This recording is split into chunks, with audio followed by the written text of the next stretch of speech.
बिस्मिल्लाहिर्रहमानिर्रहीम। अस्सलाम वालेकुम। हिंदुस्तान में सोमनाथ का मंदिर पूरे हिंदुस्तान के लोगों का मरकज़ था। यहाँ पर मीलों सफ़र तय करके लोग आया करते थे। यहाँ पर सोने के बने हुए बुत और मूर्तियाँ भी नस्ब की हुई थीं और इस मंदिर की ख़ास बात मूर्ति के ख़ास जादू था, जिसकी वजह से बड़े बड़े लोग इसकी तरफ मुतवज्जा होते थे। कई सिख और ईसाई भी अपना मज़हब बदल लिया करते थे और सोमनाथ का मंदिर देखकर लोग हिंदू मत को कबूल कर लेते। वो ख्वाह अपने मज़हब पर कितने ही पक्के हों, मंदिर को देखकर सजदे में गिर पड़ते।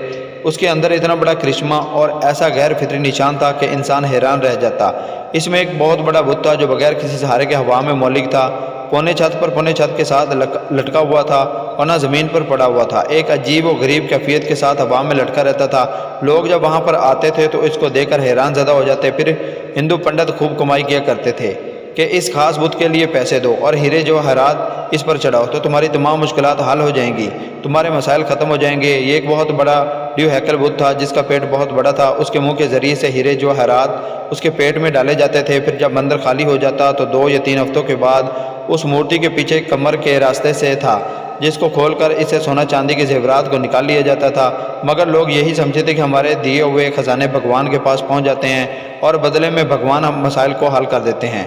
सुल्तान महमूद गजनवी ने इस इलाके को फतह किया। जब वो अपने मफतू इलाके में से इस मंदिर में पहुंचे तो बिला झिझक बुतों को पाश पाश करना शुरू कर दिया। बड़ी बड़ी कुल्हाड़ियों से बुतों को गिराया जा रहा था और सुल्तान महमूद गजनवी भी तलवार से बुतों पर वार कर रहे थे।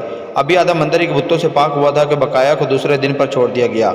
वो दूसरे दिन तमाम हिंदुस्तान के बड़े बड़े पुजारी और पंडित मिलकर सुल्तान महमूद गजनवी के पास हाजिर हुए और बड़े इत्तेहाद के साथ, बड़ी हाजत के साथ और दरख्वास्त पेश करते हुए कहा कि इस इलाके पर आप ही कब्जा रखें, मगर हमारे इस बुत को मत तोड़िए। इसके बदले में हम आपको पूरे हिंदुस्तान की दौलत देने पर आमादा हैं। सुल्तान महमूद गजनवी का एक वजीर आपके करीब आया और कहने लगा, ये पेशकश बहुत बड़ी है क्योंकि हमने बहुत सारे बुतों को तोड़ दिया है, सिर्फ एक बुत को छोड़ देने में कोई हर्ज नहीं। आप इस पर ज़रूर गौर कीजिए क्योंकि जो माल व दौलत आपको मिलेगा इससे हमारे दीन इस्लाम की हुकूमत बहुत आसानी से मुस्तहकम हो जाएगी। सुल्तान महमूद गजनवी ने इन हिंदू पंडितों को कोई जवाब न दिया। दूसरे दिन अपने साथ महर तबीब यानी महर साइंसदान अल बरूनी को लेकर मंदिर में पहुंचे क्योंकि आप इस मामले को हल करना चाहते थे। जब आप वहां तशरीफ़ ले गए तो बुतों को चारों तरफ से घूमकर देखा, कोई पतली चीज़ या कोई भारी चीज़ या कोई मामूली सा सहारा भी नज़र न आया जिस पर बुत को ठहराया गया हो, जिसके ज़रिए से बुत को हवा में लटकाया गया हो।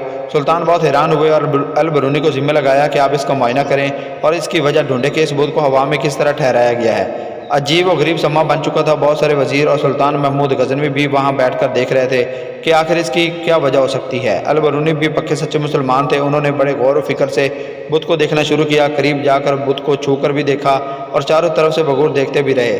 आखिर उनके समझ में ये राज आ गया। वो बड़ी फाताना मुस्कुराहट लेकर बादशाह के सामने हाजिर हुए और बड़े ही अदब से अर्ज़ किया कि हजूर, इस बुत के दाएं जानिब दीवार के ऊपर वाली ईंटें निकाल दी जाएं तो आपके सामने इसका मामला हल हो जाएगा। सुल्तान जो काफ़ी देर से तहकीक होते हुए देख रहे थे वो गहरी सोच में पड़ गया और अपने एक वजीर को हुक्म दिया कि जिन ईंटों की तरफ अल बरूनी ने इशारा किया है वो फ़ौरन निकाल दी जाएं।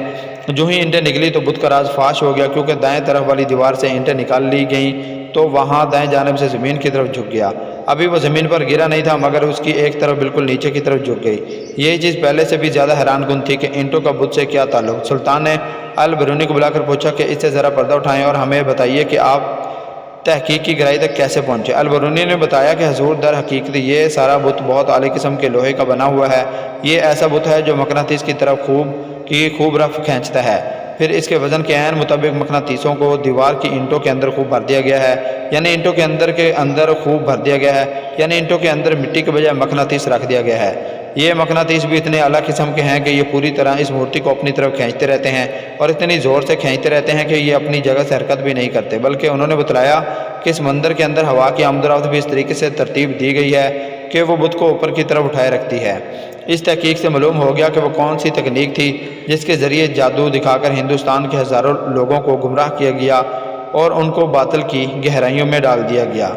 सुल्तान महमूद गजनवी ने इस बुत को तोड़ने का हुक्म दिया और बड़े बड़े ताकतवर सिपाहियों का ज़िम्मे लगाया कि वो अपनी पूरी कुव्वत के साथ इस बुत को टुकड़े टुकड़े कर दें, हत्ता कि इसका निशान और वो नाम भी ख़त्म हो जाए। दोस्तों, अगर आपको ये वीडियो अच्छी लगी है तो हमारे चैनल को लाइक, सब्सक्राइब और साथ ही बेल आइकन को प्रेस कर दीजिए ताकि मज़ीद ऐसी वीडियो आप तक बआसानी पहुँच सकें। अल्लाह हाफिज़।